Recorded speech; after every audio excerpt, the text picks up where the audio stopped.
Welcome to Beyond the Game, More Stories, the podcast where we explore the lessons sports teach us about life, leadership, adversity, and just ultimate growth long after the final whistle blows. I'm your host, Dwayne Lightfoot Jr. On this show, we sit down with athletes, coaches, parents, and leaders just to have real conversations about the moments that shape us, the different challenges we experience, the victories, the big ones, the small ones, the setbacks, and the experiences that just stay with us long after the final scoreboard goes dark. All right, well, let's get into today's episode of Beyond the Game, More Stories. Today's guest is someone whose journey through the game is a testament to growth, persistent, and understanding every level of basketball, from player to coach, and now to one of the biggest stages in college basketball. As a player, he built his foundation at Mercer, where he was a 4-year letterman and team captain, learning the game not just through the performance, but through leadership, accountability, and earning respect inside the locker room. That same foundation is something that he's been able to carry with him into the coaching world, where he started from the ground up. Working as a graduate assistant at Florida State, he gained experience also at the junior college level and eventually returning to his alma mater at Mercer as a Division I assistant. From there, his journey continued across the country to some of the top programs. He's had stops at UCLA, LSU, and Mississippi State, ultimately building a reputation as someone who can develop players, connect with the people, and help elevate programs to the highest level. Along the way, he's also been deeply involved in player development of one of the top AAU programs in the country, the Atlanta Celtics. There, he's also served as a CEO and head coach, helping shape the next generation of talent. Now, he's at the University of Florida, bringing years of high-level experience, perspective, and leadership to the program, a program that recently reached a national championship last year and one of the most successful seasons in the program's history. So, beyond the wins, the titles, and all the stops along the ways, this is a story of understanding the game from every angle, what it takes to grow, what it takes to adapt, and to impact others far beyond the court. So let's go beyond the game and get into the stories with the University of Florida Associate Head Coach, Coach Korey McCray. Good afternoon, Coach. How are we doing today? I appreciate you coming on the podcast. Thank you for having me, Dwayne. I'm doing great today. How you doing today? I'm doing well. I can't Good. complain. Another day to see and to get on here and be able to talk with with a mind like yours and kind of share some stories, learn from you. Yeah. It's something that I really cherish and I enjoy about working on this project and this podcast. Thank you. It's an honor to be here. Thank you. So, all right. So, kind of as we go through this, Coach, I want you to kind of just understand just kind of my mentality. I know we've talked a little bit about this project. I can't express how much I appreciate you taking the time with your busy schedule. But so, kind of the way that this podcast works is, I always talk to people about a lot about their accomplishments and everything that they do. But for me, ultimately, this podcast is about the person, not just the athlete. Part of Right. our platform, we have a youth athlete initiative. It's 3 phases. It's educate, develop, and create exposure for yourself. But in that education and development portion, we have something called More Than an Athlete, where we want you to understand that you're not just tied to what you do on the court or on the field. So you're not just tied to your accomplishments or your wins or losses or anything like that. So we really focus on the person here, not just that athlete, that player, or that coach. So what I want to do, what I always begin with, is just kind of setting the table for everybody listening. If you were to come across somebody who only knows you from your playing days or, your coaching or the AAU, can you tell me a little bit about something that they don't know about what it took to get you here where you're at today?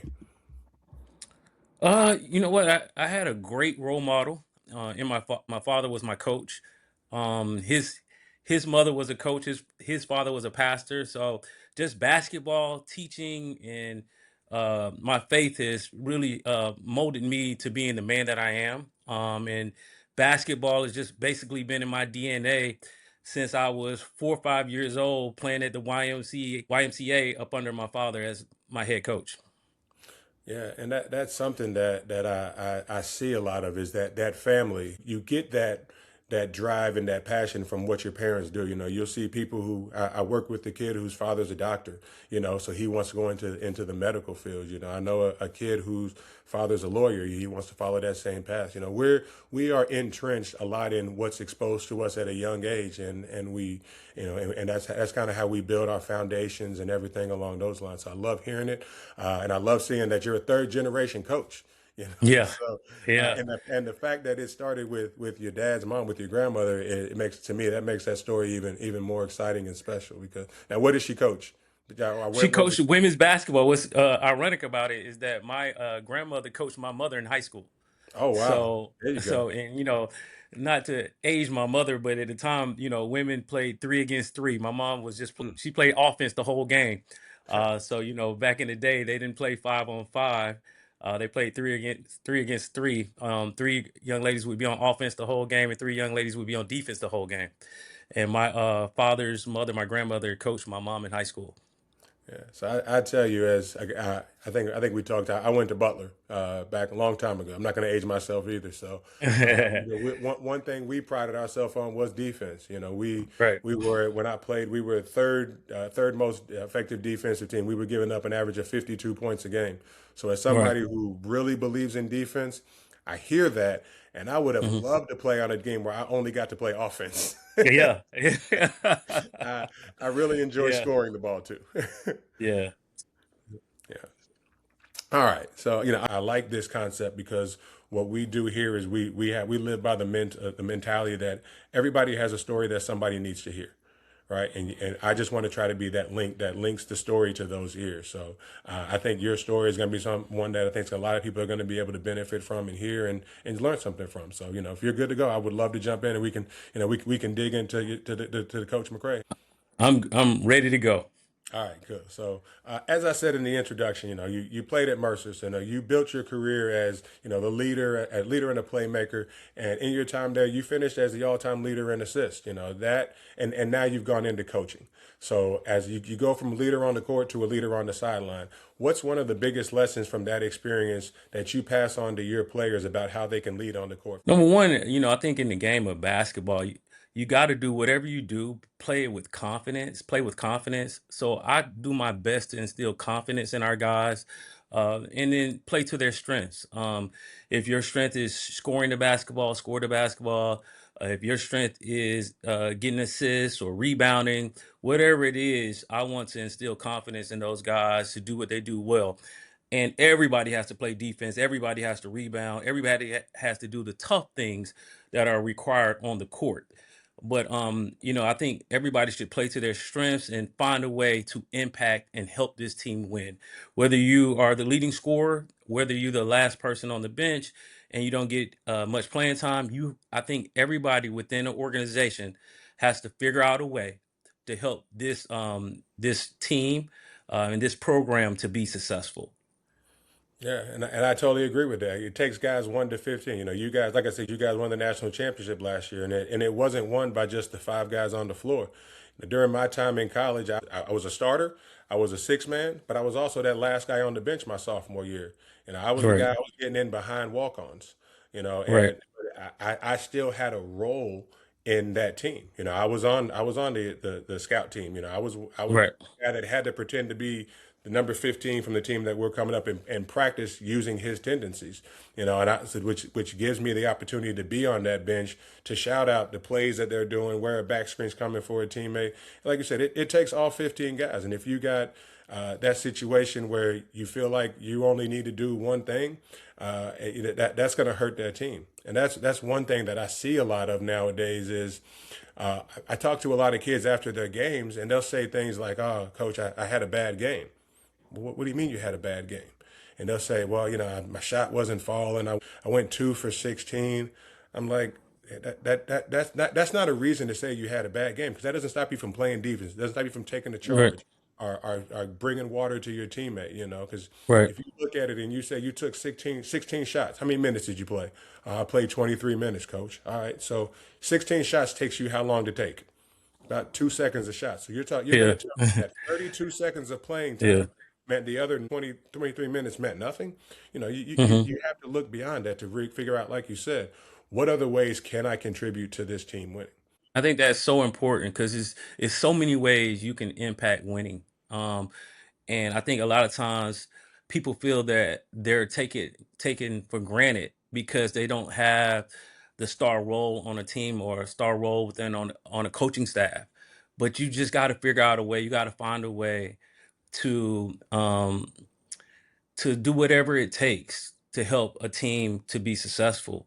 And this is just each team is different, and this is just a part of our life. This is not the last chapter of our life. And during this chapter, you might be the role guy. During this chapter, you might be the person that gets the water or helps up with the towels or be on scout team. But that role is extremely important for your development as a young man, your development as a leader, and is impactful for our team to be successful. I think one thing that I love about the University of Florida is we have great culture. And the reason why, because we treat everybody with respect. I'm not saying we treat everybody the same, but we treat everybody with respect. And I go out of my way to make sure that all our guys feel important because they are. And I treat them that way because it takes everybody to do their part to win a championship. Yeah, yeah. Sometimes, like you said, that job is to bring water. Yeah, Sometimes that is that job. It is your job to bring that mini stool out during the 30-second timeout. yeah, I don't remember which coach said it, but he said, "Be a star in your role. Whatever your role right, is, be a star player in that role." When right, you find somebody who can't humble themselves to be a star in that role, the team. How do you expect your teammate to be that person that brings you water if you happen to be the star player a couple years later and you weren't willing to do that? right, That, yeah, so I totally understand it, and I see it, and I've lived it, and I know you're seeing it every day. You get, right, the important thing is that those teammates treat each other as equals. Everybody's not right. going to be a star player. Very few 20-point per game scorers in this world. Hmm. Somebody's job could be to get 10 rebounds. Somebody's job Right, could be to take two charges. right.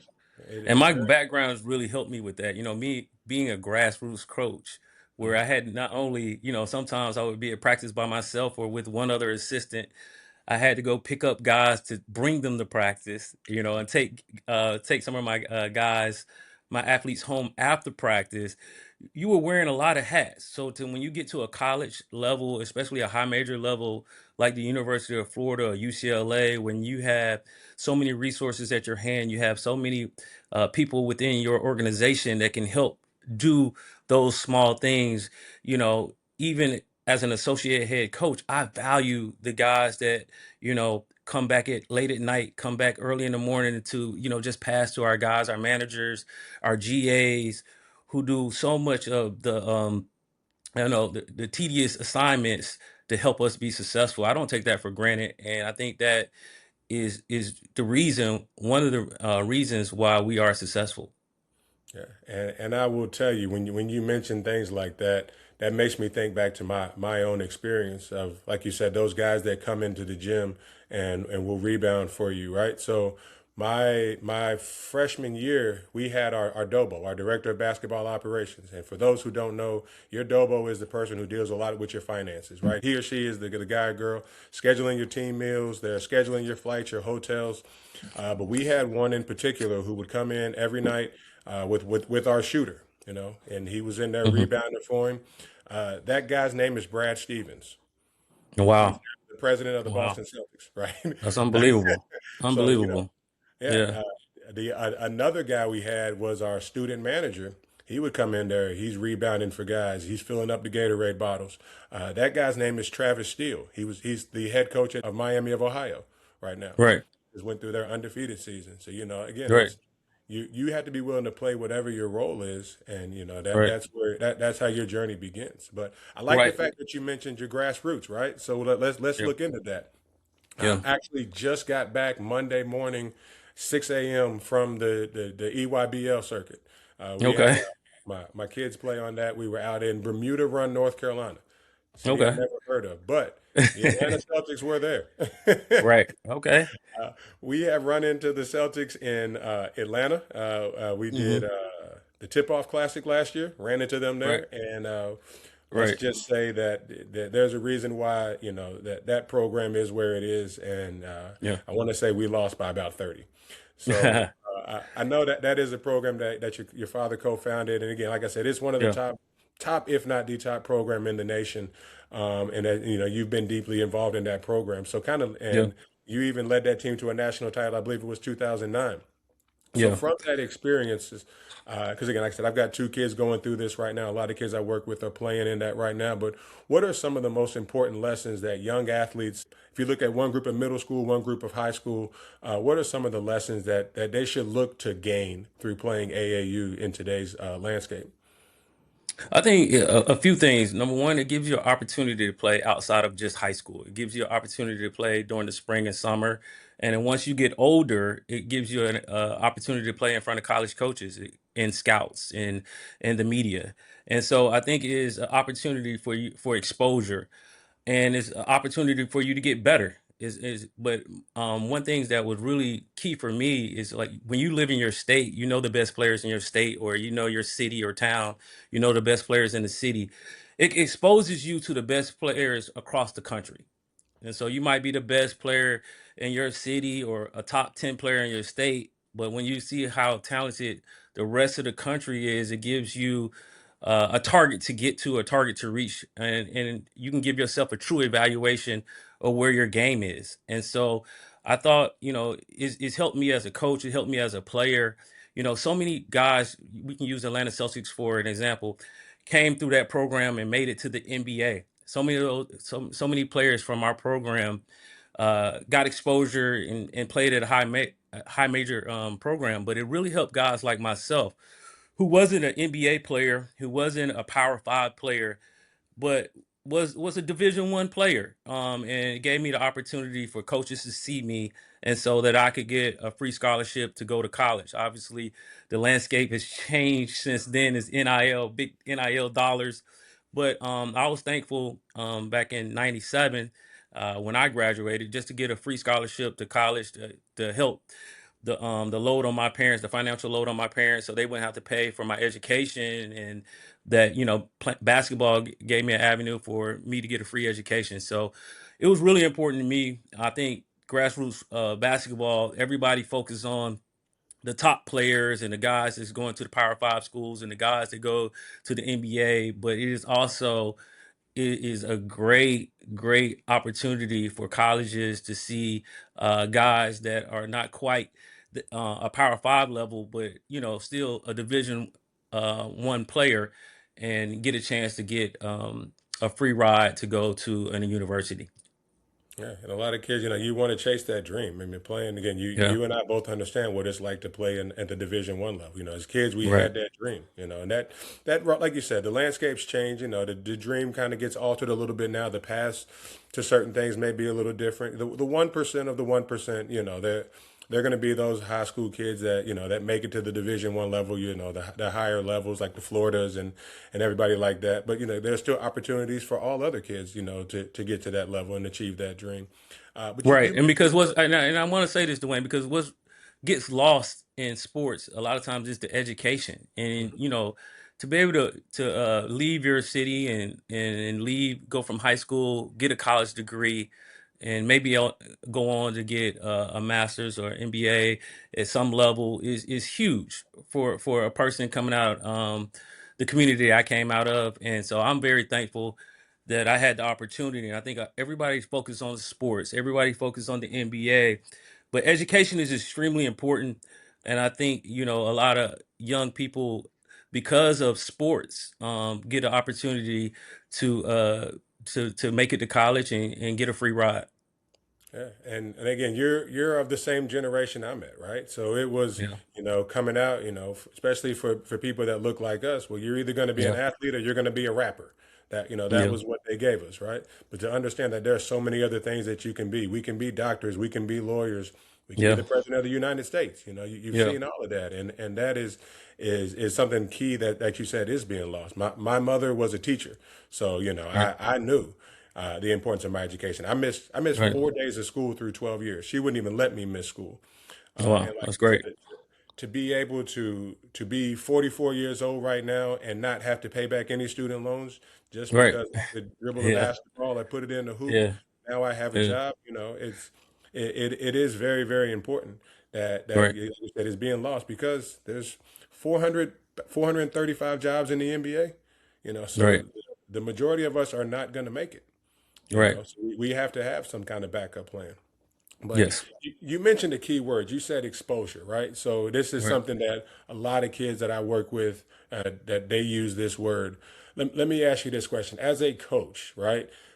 At what age does exposure really matter for this generation coming up, or what grade Yeah. level would you say? Well, the landscape has changed in the last couple of years. I mean, now, you're better when you get older players. So we don't focus as much on high school players, but high school players is still extremely important. You look at what a lot of universities, a lot of schools are winning, are getting to the Final Four with high school freshmen. And so I think, once you get 10th, 11th grade, 10th, especially 10th grade, the high school, once you get to high school and, maybe your second year of high school, 10th grade, I think, you really are on our radar. Now, the best of the best, some of the, generational players get on our radar earlier. But for the most part, when guys become, 10th graders and 11th graders, we really focus on them and focus on, how they're doing with their club teams, how they're doing with their high school teams. And we start, looking at their background and see, what kind of guys they are to see if they would fit in our program, in our university. Yeah, and I think that is an important part of it because and this is what I stress. Again, I've got eighth grader and a seventh grader, Yeah. and I get in trouble sometimes from some of the other parents that I'm around because I tell them, at this point in time, AAU wins and championships should be the secondary concern that you have. Right now, Right. we need to work on your development. We need to Yeah. make sure that you're learning to play the game the right way so that Yeah. when you get to that level where there are eyes watching you, now you're doing what they're looking for. You understand this game. You understand how to play without the ball. You understand, how to Hmm. process the game faster so that you're playing ahead of the game and being proactive instead of reactive because, ultimately there's very, very small possibility I'm gonna be able to tell you in a year from now who won that junior EYBL circuit tournament this past weekend in the eighth grade Right. level, right? Right. And So, when I was an AAU coach, I pay my bills by doing a lot of player development. And I called it, the name of my player development company was Fundamentals, mhm. because I thought that was the most important thing is that, if you trusted your child to come work with me, that I was going to work on your child's, whether, and I work girls, boys, and pros. And so, but, I was definitely going to focus on your fundamentals to just start from the bottom to the top. And I think, a lot of people want to start with step back threes, and it just starts with your footwork, and just the little things that will help you become a better player. Um, it starts with your fundamentals. It starts with your mindset, and that you're fundamentally sound. And that's why I think, development is totally important, really important at an age of 5 to 17 is just getting developed. And it starts with your mental mindset and a coach that believes in you so you can believe in yourself if you don't have that self-confidence, and also, your footwork and your fundamentals. Yeah, like you said, well, why am I going to teach you how to shoot a step back and you can't get your balance on to left Right. right into a regular pull up jump shot, right? Right. Right. And so many guys, even on our level, Dwayne, can't go left, or if they're Yeah. if they're a lefty, they can't go right, and they're in college, and we face so many guys that are so talented and so gifted and so athletic that it's hard to stop, even though they only can go one way. But Hmm. just imagine if they were fundamentally sound, they could go both ways. And you could, when you try to force them to what we may think is their weakness, they can go both ways, or they can make a pass with their left hand and their right hand. And so that's why I think it's extremely important. Even I don't care how tall a guy is in middle school, if he's the tallest guy or the tallest young lady on the team, she or he needs to work on their fundamentals, because you don't never know when that growth may stop. And so you just want to be a well-rounded player. And I think that's why it's really important to be developed. And I think I'm glad you mentioned that, because that's really important. If I had my children are age 5 and 3. But as they get older, my focus is going to be for them to be developed and to have them make sure that they have a lot of self-confidence. Yeah, yeah, and a lot of times, like you said, that growth spurt stops. So at the middle school Yeah. age, am I the most athletic or the most aggressive or the biggest, stronger kid? Eventually, I may be that eighth grader. I may be that top eighth grader in the city. Yeah. What is it, 90, probably 95% of the time, that top eighth Right. grader in the city is not the top 11th grader. By the time he Right. reaches 11th grade, Right. it's because, like you said, Right. everybody else has caught up. And while you've spent Right. the last 2 years, oh, I'm scoring 20 a game because I'm just blowing past people and getting rebounds and putting it back. You got Bobby over here in the gym, and he's Mhm. tween pound. He's behind. He can go both ways. He Right. got both. Like you said, I appreciate you saying that because I teach that outside hand pass. That one Right. hand pass, I'm ripping, going baseline, boom, I got to throw that outside pass. So I got to protect the ball to throw it instead of throwing a pass across my body. That kind of stuff I think is lost in a lot of people because, like you said, they miss that development and the fundamental side of it, which is very important because when they get to your level, you don't have time to teach nobody how to shoot a left-handed layup. Right, right. That, Well, and that's I'm a living testimony. I was a kid that was really good at a young age. hmm Because my father was a coach, so I was in the gym. I had coaching. I had resources that a lot of young kids didn't have. And so, but by the time I got 12 years old, everybody had caught up with me, and I had to use my mind because I wasn't the tallest kid anymore. I wasn't the most athletic kid, so I had to use skill and my mindset to get me to a Division 1 level. But I'm glad that I had a coach who's my father, and that's what I try to do my best.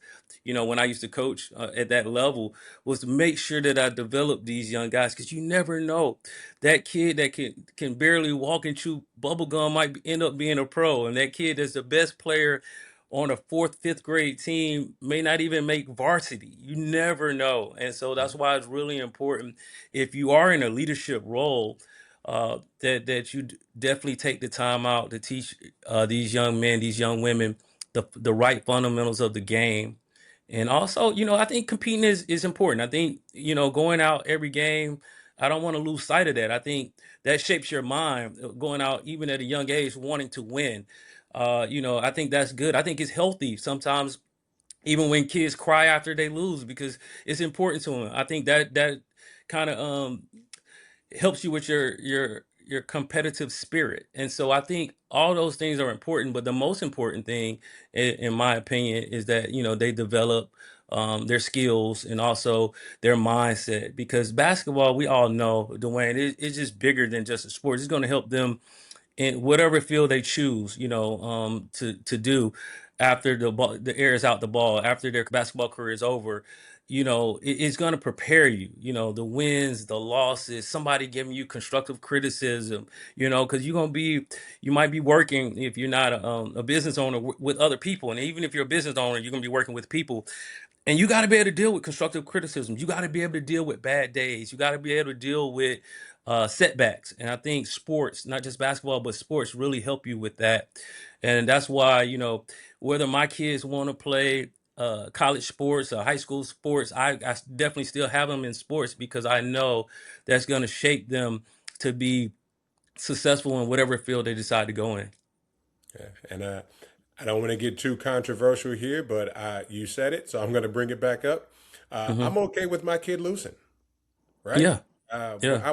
When I moved to Florida, my kids started playing baseball, right? And again, I'm Right. from Kentucky, so I moved here. My kids Right. started playing baseball, and it was about the second inning of the very first game when I looked around and I noticed there was not a scoreboard at the entire baseball park. Hmm. And I asked, I said, why? How do we know who's winning? How do you know Right. what the score is? We don't want any kid to leave here and feel like they lost. Right. Why not? Like that kid, like you said, that kid needs to understand the different feelings between winning and losing because, Hmm. like you said, they go to get a job. Everybody's not going to get the job that interviews for it. Hmm. You have to realize that there is. I think you get more lessons out of a loss than a win. Because Right. I have something to now work on. And I'm The not fun. blinded by the fact of, oh well, I won, and then after the game I got my juice box and my cookies. Oh, Yeah. like yeah. Yeah. So, Yeah. No, and for the what's funny about that, for the most part, those kids know anyway. Those kids yeah. know. My daughter is in soccer right now, and she played a game, and one team scores 7 goals and they score one. They know if they didn't win that day, but I understand why leagues do it that way to try to keep everybody's spirit up. But I do agree with you at certain age. I don't know what age, the ideal age. I'm not trying to debate what the ideal age, whether it's 12, whether it's 8 or 15, whatever that age is. Uh, I do think, I agree with you that when you lose a game, it shapes you. It makes you, work harder. It makes you want to not feel that way again. It definitely, especially on our level, our jobs depend on winning. Our jobs depend on getting the most out of these young men at the college level. And so I definitely agree with your mindset that a loss can push you forward than sometimes a win does. A win gives you confidence, which is great, but sometimes a loss will make you work harder, will make you look in the mirror, to make you work on things that you need to get better and maybe focus a little bit more so that won't happen again, Yeah, especially not that way. absolutely. Yeah. I don't ever want to. I tell people I don't ever want to miss the 2 shots in a row the same way. I Right. have to. If I miss it long, my next shot can't be long. I've got to fix it right then and there. So, But but I yeah, will say this, Dwayne, before we move on. I will say this though. I rather as a coach in the SEC learn from winning than learn from losing, man. hey, I rather it's teach that always lesson. better to win, right? Yeah. So Yes, no, I yeah. understand. And I totally Hmm. agree with that because them losses. Again, my career ended on not just a loss but a losing season. We went to the Yeah. Sweet 16 my junior year, and then my senior year we lost in the conference semifinals. We weren't even in the runnings for an at-large bid. So yeah, Hmm. I would have loved to have about 2 or 3 more wins that season. Yeah. So Yeah. No, absolutely. yeah, but I know you mentioned in before you were at Florida, you worked with a lot of guys. You had your fundamental program and were working with Hmm. guys. You worked with Dwight Howard. You worked with the John Walls, the Anthony Morrows, Jarrett Jack, Jarvis Hayes. A lot of these names, a lot of people don't know because Hmm. this new generation, They should know. It's they're some not good on players. TikTok. They don't know some of the people that have done it. Names like Von Wafer, Oh yeah. Damian Wilkins. They may Yeah. know his uncle, but they don't know him. That just Right. you and a lot of other guys you worked with.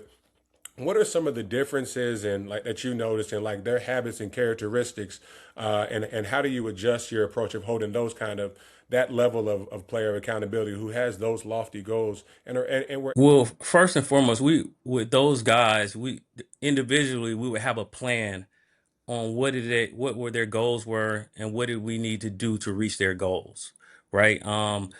For example, somebody like Anthony Morrow, or who's an unbelievable shooter. We focused on his skill. We focused on what he did really well and shoot threes, and and just made sure that when he was open in the corner, he was ready to knock down open threes. When I was working with Dwight was a specimen, man. So I wanted to get Dwight in the best shape of his life. So he had a great motor, a big that's athletic with as Dwight was, and was in shape, and he would be unstoppable. So we worked on his motor, his stamina. We also worked on his skill. It's funny. You'll be surprised, not just the white, but the normal person wouldn't believe how skilled these guys are. Like an Anthony Morrow, if he shot 53s, he's making 45 almost every time. Like every time, every day. That's how skilled he was. Dwight, if he shot 53s, Dwight, who struggled from the free throw line in the NBA, if we shot 53s, he's making 35 or more every single time. When we shot 100 free throws after our workout, he made 80 every single time. And so, you would be surprised how skilled these guys are. But we would develop a plan on what we wanted to work on that spring or summer, that summer usually because their season's still going on what they need to do to get better. And sometimes we did it. I worked with guys during the season as well on what do they need to make sure that they are excellent at, because once you're at that level, it's hard to be great at everything, but you want to pick a couple things that you do extremely well. So anytime you get in the game and you're in that predicament that you can make a play or make a shot, and that coaches can depend on you and have faith in you, if they're in certain situations, they need a three or they need somebody to make an open shot because, two is on the ball, that you can make a play and you can make the right decision. So we work on those things. But a couple things that, stood out to me about guys to make it to that level. Number one, they have a professionalism about themselves. They're locked in on getting better, man. They're locked in on their bodies. They're locked in on their health. They're locked in on development. Like they care about development, right? And so that is really important. They are smart. They can pick up things. Like you can explain things and tell them how you see the game, and or they can communicate how they see the game, and you can communicate with them and they understand it and they're able to do it. And I think that's extremely important. And they're just dedicated. They have the ultimate confidence in themselves. That's why when I talked about development, is as important as player development is their skill level. But you're not gonna be able to do it without the right mindset. So we gotta have the right just things that we put inside of these guys. Like, for example, the thing I love most about coaching is being a positive encourager.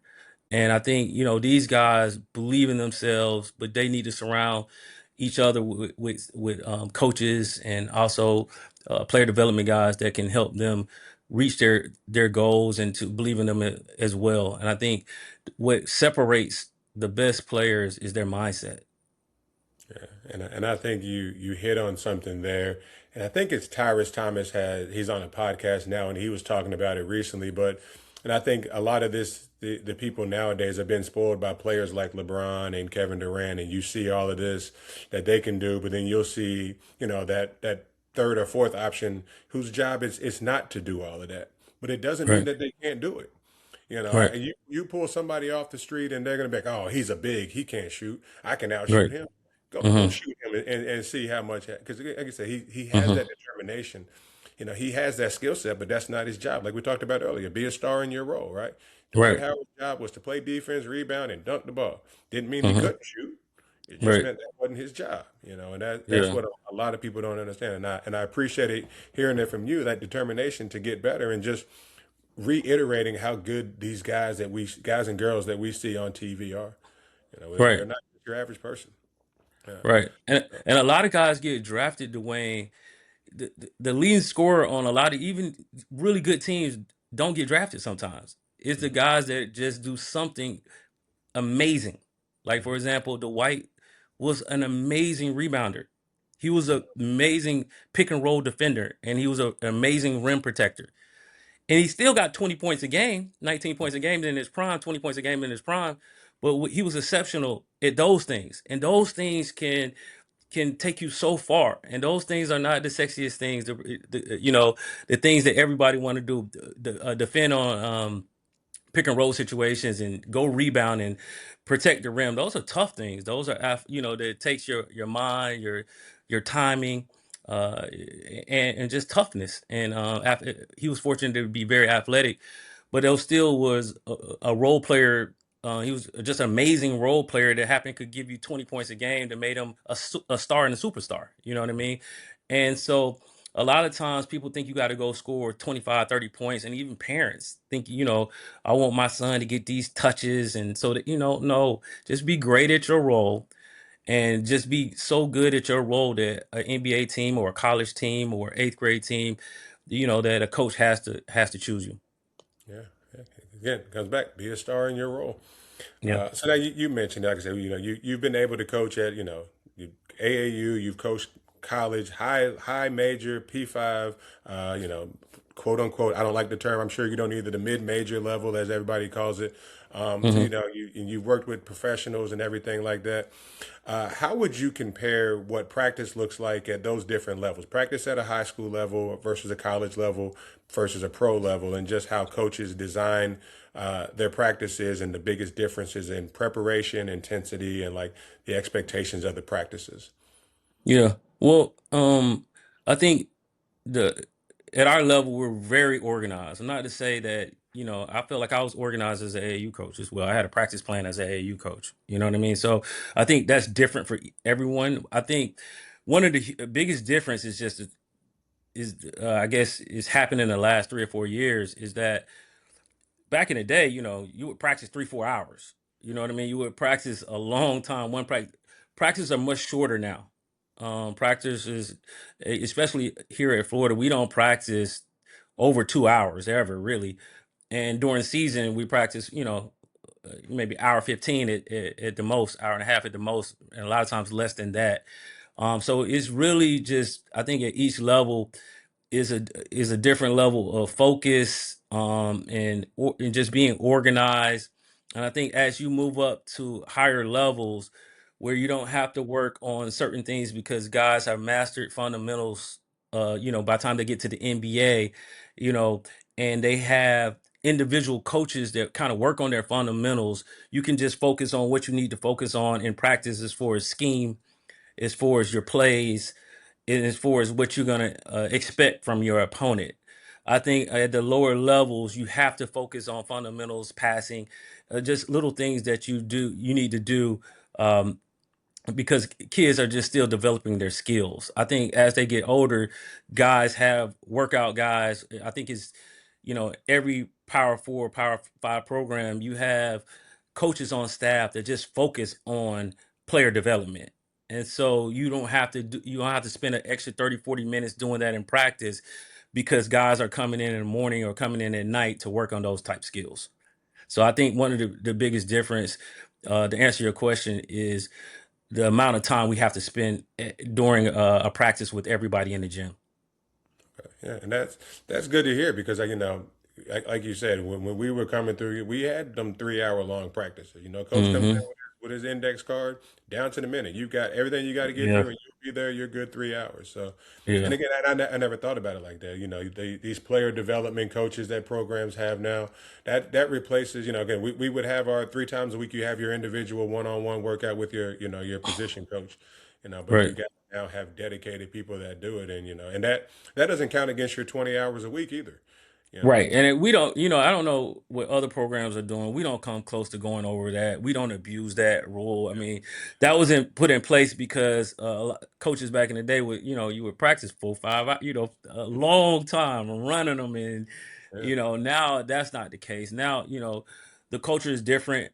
This is a different generation. A lot of guys are, working out, working on their skills, and so they're in the gym. You know what I mean? And a lot of times, especially at our level, we're not sharing we have a practice facility where we're not sharing with a lot of other sports. And so when you have to share your practice facility with other sports, you might only have 3 hours for your guys to work out, period. You know what I mean? That's including getting shots up. But we're fortunate at this level that guys can come in any time of the day. If you're a morning person, you can come get your extra work in the morning. If you're a night person, you can come in night. Now, if you're at a mid major, if I was at a mid major and I only got the gym for 3 hours, then yes, practice would be longer just so guys can get their skill work in. But with the resources we have nowadays, it opens up for you to be, just really precise and really organized with what you need to work on that day to prepare you for that game or that week. Yeah, no, I had many of weight training sessions where I'm in the weight room with the volleyball players or the soccer Yeah, players, and I've had many of my individual workouts or my small group workouts, and we're sharing right, the court with the women's basketball program. right, right. So I see it, and I've lived it. Yeah. Right. That was the case for me when I was at Mercer as a player. We shared a lot. A lot of people use the gym. When I was a JUCO coach at Chipotle Junior College, we had to share the gym with other sports, and so it was only certain times where you could get in the gym, and so sometimes you would have to go longer just so guys could get their reps that they needed to feel good about their bodies and their shots. Yeah, very true, very true. And I and Yeah. I, I really I even see it at the high school level. We had to share the Yeah. court last week with the one side was a women's basketball, and on one of the side rims over that area was the track team was doing broad jumps and stuff with medicine balls. So I see Right. it. It's still And it's prevalent. tough within high school, right, Dwayne? Sometimes you have what, three boys team, three girls team. You have the eighth grade team, the junior varsity team, and the varsity team, and that's just you know one group. Then you have the women's, and then you have it's so many people that you have to try to sharing one gym, and you only have but so much time between 3:15 to 9 o'clock, or when these guys need to be home and get ready for the next day. Yeah, and I saw that a lot more up in Kentucky before I moved down here than I do now. But like at the school that I'm helping with now, we a lot of schools in our county don't have freshman basketball teams, so it's Okay. just JV and varsity, and it's a Okay. resource thing. Right. If you want to have a freshman team, you have to fund it yourself. That means Right. you have to get your kids to and from the games. You got to find places for them to practice. Right. It's different. But I've seen those where you have a freshman, a JV, a varsity team. You got women's basketball has the same thing. Right. The soccer team and the football team are sharing the field. You see it all. It's everywhere. So. Yeah. All right. So, and you kind of touched on this earlier, but kind of in this new area of recruiting, you guys are. I'm thankful that they didn't have this when we were playing, but the transfer portal. I wish we had NIL. We do we Oh didn't. yeah. Uh, Right. but as you kind of look at it now, and you're out there on the road evaluating and recruiting players and everything. What are some of the non-performance qualities that you look for in a player? Uh, Definitely their attitude. You're gonna be with this person every single day, possibly for years. And you want to be able, everybody, whether you're working in corporate America, whether you have a wife or a husband, uh, you want to be with somebody that you can get along with. You want to be around somebody that you can trust and they can trust you. And I think, character is really important. I think attitude is really important. That it has nothing to do with, how good a person is, how athletic a person is. Is just that you want to be with somebody that, that you can work with. And I don't care how gifted a person is, if they're just a pain to be around every day, it just is a toxic environment. And so, when you talk about culture and you talk about, what makes certain cultures successful is because you have a great or a good working relationship with the student athlete and the coaches and the administration. And I think, if I could brag on anything that we're doing a great job of at the University of Florida, is that we're being very picky with who we bring in to be a part of our family. And I think that's really important. And we watch it. We watch how you get along with your teammates when we come to your games, how you take coaching, how you handle success, how you handle a tough game or bad calls, and can you bounce back from it? And just how you interact with your coach, to your players, and to, like you said, the trainer, everybody. We're gonna look at how you interact with everybody. And I think it's tough now with the transfer portal because we're doing speed dating. Is when the transfer portal opens, we're trying to get you to campus as soon as possible. We're trying to get to know you, but we know that you have other people that's recruiting you, and we probably have a couple other guys in that position that we're looking at as well. And so sometimes it's tough to really get to know a person in 2 or 3 days. And so you really don't know a person. I always say you really don't know a person until you live with a person. And so you know the people that we're dealing with every day, from a staff point of view, from a player point of view, we're with them more than we're with our own families. And so it's really important that you have people around you with high character, people that can forgive, that people that can forgive you, because sometimes we are, even as coaches, we make mistakes. We should have played you more, Dwayne, but we didn't. You know what I mean? And now your mother's mad at us, or vice versa. We played some other kid, they didn't make the plays, and sometimes we are wrong, and sometimes you know you're the eighth man on the team and you feel like you should be playing more, and sometimes you're right, but we just trusted the starters because this is our guy. You know what I mean? And all those type of things are going to come up within a season every single year. But people who have high character will be better and will bounce back from things, and understand. Listen, we made this decision as a coaching staff, and it maybe not always turn out to be right, but this is the reason why we made this decision. And when you don't want somebody that's mad at you for 2 or 3 games, and now we lose a couple more games because they upset with what we did 2 3 games ago. And I'm humble, like you're playing against really really good players. You're going against really really smart coaches who all want the same thing. We all fighting for the same thing. So I think, you know, character piece is just something that's extremely important, because sometimes when you have high character, you can win games that maybe you shouldn't win. And if you are in a little slump as a team, you can bounce back. For example, this year's team, we were number one seed.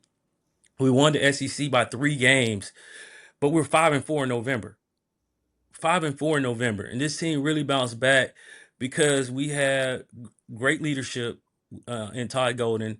We also had a great staff, and we had unbelievable young men with high character that rolled up their sleeves, got to work, believed in us, did not give up on us and what we were doing, and it showed. And in March and in February, where we were undefeated and we just won a lot of games. And so I think that is really, really important, and it's really hard. Even though it's really important, it's hard because we are in the portal, and it's speed, like I like to call it, speed dating. Yeah. And I never thought about that analogy, but I think it's a great analogy. But I will tell you from my 30,000 view, and I'm a couple hours away from you, I think you guys are doing a great job. You're being very successful at it. And I saved this question till the end, so I want to dive into it now. So, where I said you guys are doing a great job. A year ago, you guys celebrated the national championship. Like you said, all your coaches are competing for the same thing. You want to get that last win on that last Monday night. You want your highlights to be the one on the Luther Vandross. You want that. So when you can play at that level, and that's something that not many people get to experience. So you're on the biggest stage, and everything's on the line, and you experience that level of competition firsthand. What did that moment teach you about preparation and just handling pressure and being ready for the opportunities that come to you? Well, you just feel you feel validated for all the hard work that you put in. Um, Obviously, you wouldn't be able to do it with the people that's next to you every day, and that's your coworkers, that is your players, and all the hard work that you put in. You feel validated that you were able to be champions at the end of the year, and that you're the best team in the world for that year. And so it's just unbelievable. I think I tell everybody, coaching is the best occupation in the world when you're winning. But it's one of the worst when you're losing, when everybody's giving you criticism, everybody thinks you're an idiot. And it's really tough when you're losing because you get fired.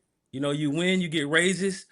When you win, you get a new car, or a new you can upgrade your life. When you lose, you downgrade your life.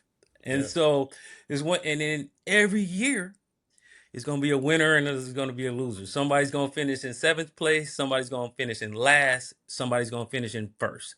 And that's every single year. And we all doing similar things. And so what separates us? And I think a lot of thing is uh, to get guys to buy in roles that even they feel like more qualified than the role that they're given, but willing to do it, and willing to do it with a good attitude.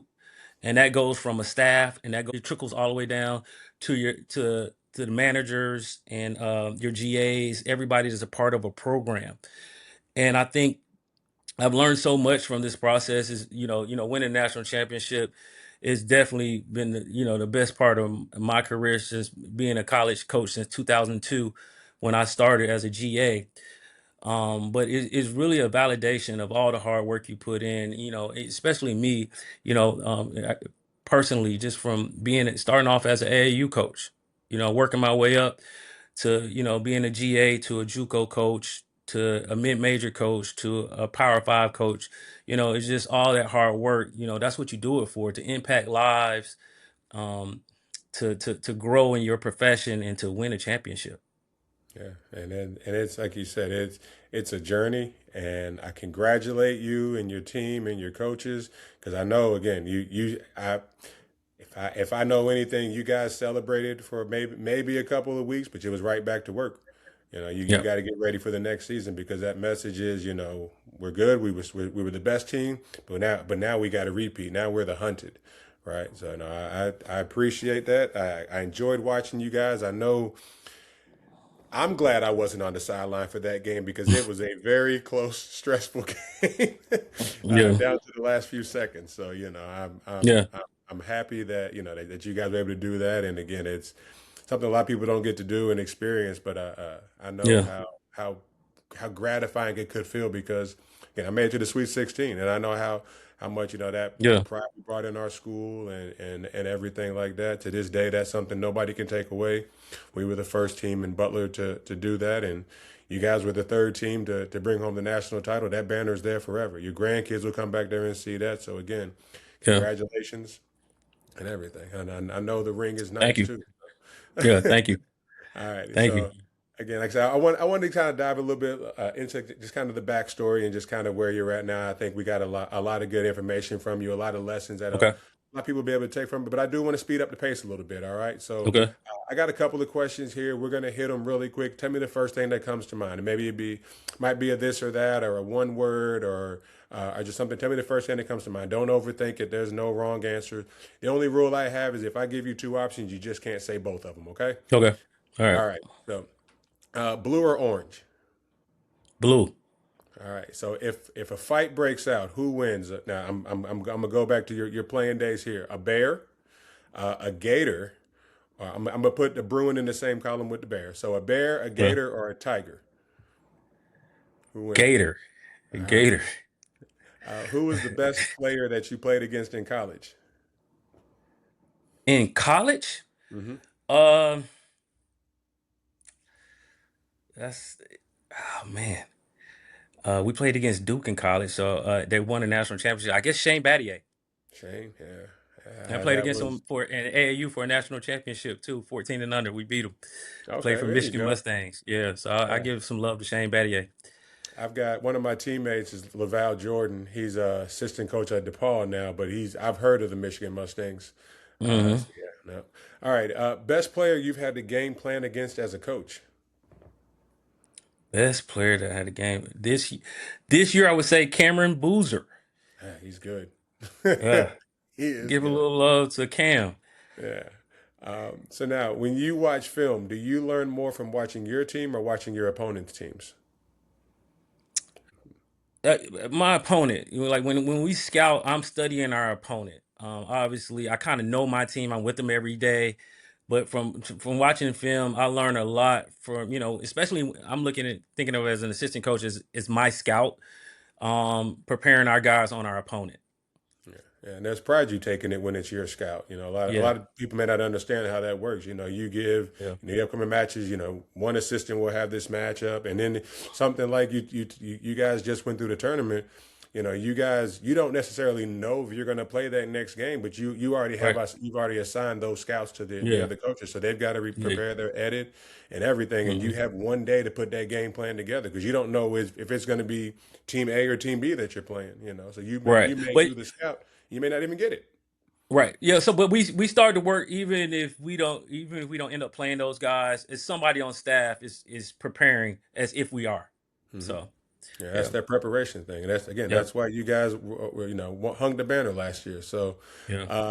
what advice would you give a young athlete or their families trying to navigate the changing college landscape now as they're preparing for it? Don't overlook the everyday hustle of just being a good player, a good person. Just focus on each day and don't look too far in the future. Like lock in on mastering your craft right now. What can I do to be good today? And work on that every day. And when the time comes, you will be ready. All right. So now we kind of touched on this. Would you rather be the hunter or the hunted? I'd rather be the hunted. I mean, I'm there. I'm a champion. this is what I do. You expect certain football teams to win every year. You expect certain basketball programs to compete and be great every year. I want to get our program to that level and where people are hunting us because that's it's just we represent excellence. I like it. All righty. So the atmosphere of the swamp. Well, a lot of people don't know that's the University of Florida or the Mhm. NCAA tournament atmosphere. That's a great one. I think it's all about NCAA.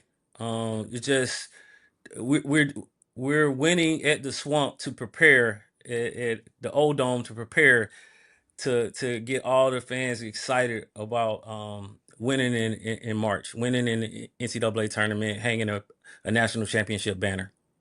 Awesome. All right, last one. And I know you've probably been asked this question a lot. I saw a picture of you up on the ladder cutting the net. What was the first thing that went through your mind when that final horn hit and y'all won the national title? Uh, that's weird because I was so excited we won, couldn't believe how the game ended, but I looked over and I saw Kelvin Sampson. I just my heart, listen, I'm so happy we won the game, but my heart went to him as well because I know it could have went either way. And as much as I wanted to celebrate, if you notice, I didn't celebrate right away because I was like, I felt my heart went out to him too. They fought hard. He's an unbelievable coach. He does a great job, and my heart went out to him as well.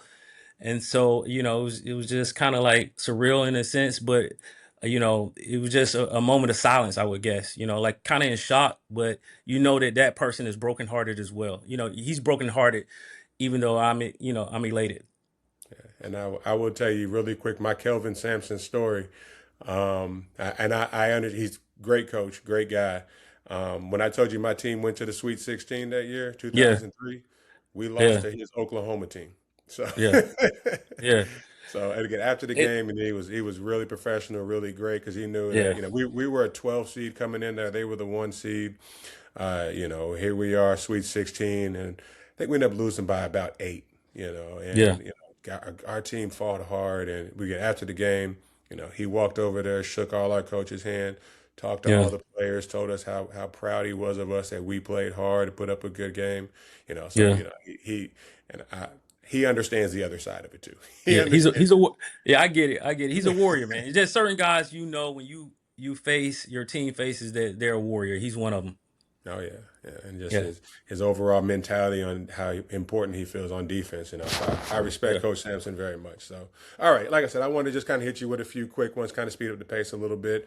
One of the things I said, this project I'm working on, I don't do it by myself. I do have a lot of yeah, help. So this episode is brought to you by Running the Race Coaching, where every runner gets a plan built for them. Whether the training is for your first 5K, working towards a marathon, or just looking to take your performance to the next level, Running the Race Coaching provides customized training plans for both road and trail running, designed around your goals, your schedule, and your current level. They also offer detailed form analysis and help you move more efficiently and reduce injury risks, along with both virtual and in person accountability to help keep you consistent in your progress. But it doesn't just stop on the physical side. Running the Race Coaching emphasizes mental skills, development, and race strategy, helping you build confidence, stay disciplined, and perform when it matters the most. Because running isn't just about the distance or time, it's about growth, resilience, and who you become through the process.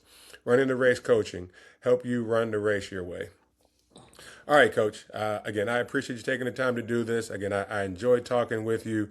And just everything that you were able to instill in me. I've learned a lot from you, and I hope that as we continue to work through this. Part of how I think the ways to kind of resolve and fix some of the problems we have in youth sports is by getting those people in those decision-making positions who know it, who have been there or are there. I think that's where this next generation learns a lot from. So again, I appreciate taking the time to do this. I know your schedule is busy, and I'm looking forward to seeing what you guys do down there coming up here in the spring. But when I do this, I always like to give my guests the opportunity to take the time if there's anything that they have going on that they want to acknowledge, or anything, and I give you the chance to do so. The floor is yours. Right now, I'm just locked in Florida basketball. The transfer portal is open. We had a visit this past weekend, and so I'm just locked in on the University of Florida and helping us to whatever I have to do to help us to get back to that national championship, get back to a Final Four, and hang some banners. Yeah, awesome. That's great to hear. And again, I'm in Florida now, so that makes me a Gator fan. Again, even though I'm from Kentucky, I've never been a Wildcat fan in my life. So, but again, I appreciate taking the time to do this. I'll be watching you guys, cheering for you. Maybe I make the Mhm. drive up a couple hours, bring my kids up to come watch Yeah, again. I never got to play there yeah, when I was playing, but we have played a couple AAU tournaments up there, so I'm familiar with the drive. So yeah. maybe get out there, kind of catch you guys in next season. So And I guess that's the other thing, Dwayne. I'm excited about during the summer. I get to spend more time with my wife and my kids and my yeah, dog Rocket, and so I'm looking forward to spending time with my just being a father, just being there for my children, my wife, and my dog, and just working hard and getting these guys better during the summer, but also just being there for the family. yeah, and that's what gets lost a lot of time is in the sacrifices that the family has to make, and that's what a lot of people don't see is the behind the scenes. The love that that you, like you said, you're spending more time with your team and your coaches than you are your own family. So this time, Yeah, take it, enjoy it. Please enjoy your summer. I know you got other responsibilities, but let the family have some time with you. Go on a vacation, go somewhere, go spend a couple days in. Mm. I'm a cruise guy. Go spend a couple Yeah, days in the middle of the ocean on a boat or something. yeah, So, yeah. so again, I appreciate taking the time to do this. I want to thank my Mhm. sponsor again, Running the Race Coaching. To my audience, I appreciate you taking a couple of minutes out of your day to listen to us, share some of our stories. Just hopefully you were able to get something from it. So please give us a like and subscribe and a follow. That's how we continue to grow this podcast. That's how we continue to get the message out there. So we're available anywhere you get your contact. We're on Spotify, Amazon, Apple. But if kind of going through this, you heard something that you think somebody else might benefit from, or if you know somebody who just likes sports or storytelling, we ask you forward this over to them, give them an opportunity to learn as well. For more information on Beyond the Game, more stories, you can visit our website, www.btgms.com. On there, we have our official merchandise, anything more information you could get a hold of there. So until next time, I'm Dwayne Lightfoot. Coach McCray, I appreciate you. Go Gators. Go out there, support the Gators. Those in Florida, those outside of Florida, go support them. They're coming. I'm sure they'll be coming to a city somewhere near you. But we're going to watch them again next March. Watch them hopefully hang another banner. So, Coach, again, I appreciate you. So Thank until you. next time, everybody, remember the games at some point in time will end, but the lessons that you learn from it will continue on for your lifetime, and this game will take you further and further. So until next time, we'll see you beyond the game.